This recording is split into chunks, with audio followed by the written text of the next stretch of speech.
Silakan aja kalau mau bunuh saya udah nyerah aja.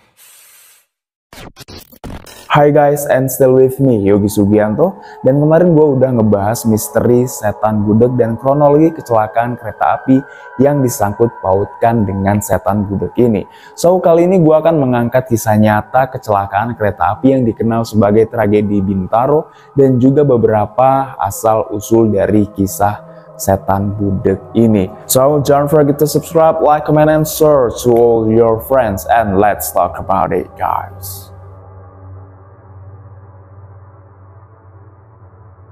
Pada 19 Oktober 1987, sebuah tragedi kecelakaan kereta api terjadi di daerah Pondok Betung, Bintaro, Jakarta Selatan. Tragedi ini dikenal sebagai nama tragedi Bintaro. Kecelakaan ini menewaskan sebanyak 156 penumpang dalam kereta api 225 Merak dan kereta api 220 Rangkas. Sebab kedua kereta ini bertabrakan dengan posisi adu banteng hingga salah satu lokomotif terdorong masuk ke gerbong pertama di belakang lokomotif. Padahal pada saat itu kondisi kereta sedang dalam keadaan penuh dengan penumpang yang bergelantungan di pintu, jendela, dan lokomotif.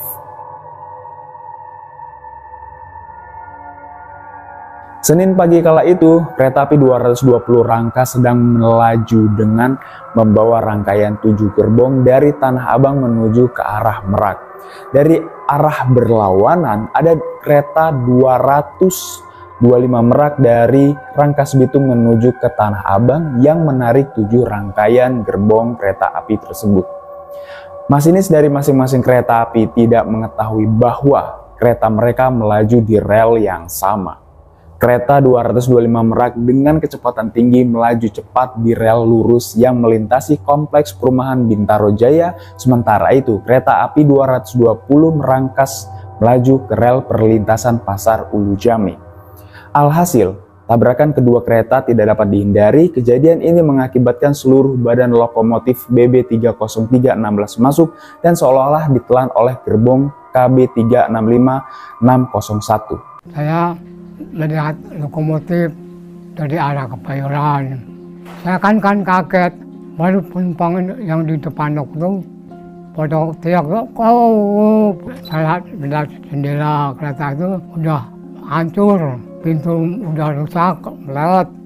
Ini udah dulu nih, saya dimin aja karena saya udah nggak berdaya lah. Ya, silakan aja kalau mau bunuh saya udah nyerah aja. Saya dulu kerja bukan maunya saya masih kereta api, bukan masinis tukang daun. Terjadinya tragedi Bintaro 1987 yang menewaskan 156 orang ini disebabkan oleh kelalaian petugas. Ada kesalahpahaman kepala stasiun Serpong yang memberangkatkan kereta api 225 dengan tujuan Jakarta Kota. Dan kereta itu sudah melaju ke stasiun Sudimara tanpa lebih dulu dicek bagaimana kondisinya.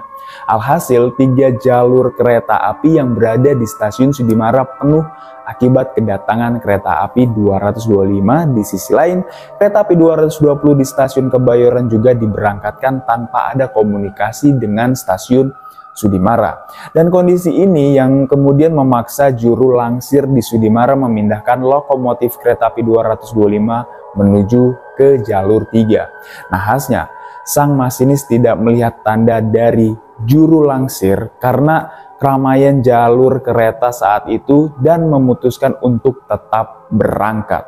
Upaya dilakukan juru langsir untuk menghentikan kereta api 225 pun sia-sia, ditambah lokasi kecelakaan berada di tikungan sehingga kedua masinis tidak saling melihat. Kereta api 225 bertabrakan dengan kereta api 220 pada jam 6.45 waktu Indonesia Barat.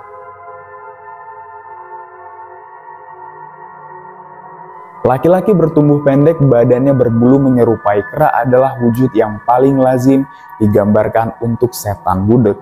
Namun ada pula yang bilang jika setan budek berkepala botak. Asal-usulnya masih menjadi perdebatan, tapi orang-orang percaya setan budek adalah jelmaan dari orang yang pernah kecelakaan di suatu rel kereta api. Ia tidak terima atas kematiannya dan hendak mencari teman, makanya usil hingga menyebabkan kecelakaan. Wujud dan ceritanya agak berbeda dengan setan budek yang diangkat ke layar lebar yang berjudul Setan Budek pada tahun 2008. Namun, mekanisme membunuhnya tetap sama dengan legenda aslinya. Setan budek mencelakai orang adalah dengan menutup telinga targetnya dan menyebabkan mereka tidak bisa mendengar suara kereta api, dan sialnya setan budek bisa aktif 24 jam. Setan ini tidak kenal pagi atau malam, semua waktu sama aja selagi dia bisa mendapatkan mangsa yang melintas. Setan budek juga tidak memilih gender, mau itu perempuan atau laki-laki, tua muda, bisa jadi aja itu adalah korbannya. Salah satu saksi mata dari orang yang menyaksikan kecelakaan yang diduga akibat setan budek adalah Neneng. Pada tahun 2018 di suatu sore di dekat Bintaro, Neneng nongkrong bersama teman-temannya di dekat rel Bintaro. Sekitar pukul 5.30 mereka membubarkan diri dan salah seorang temannya tiba-tiba berjalan di sebelah rel dan seolah-olah tidak menghiraukan bunyi kereta yang sedang melaju kencang di belakangnya. Neneng berusaha memperingatkan temannya, tapi temannya hanya menoleh dan tersenyum. Beberapa detik setelahnya temannya tewas dihantam kereta, dan peristiwa itu semakin memperkuat kisah setan budek yang berkeliaran di sekitaran Bintaro. Terjadinya sebuah kecelakaan adalah kelalaian dari manusia yang mungkin kurang melihat pengamanan, dan itu adalah sebuah hal yang tidak pernah kita duga. Dan dengan dikaitkan hal-hal mistis dari beberapa orang, itu bukanlah hal-hal yang harusnya jadi sumber atau sebuah patokan yang ada. So, don't forget to subscribe, like, comment, and share to all your friends. It's me, gue Yogi Subianto. Bye-bye.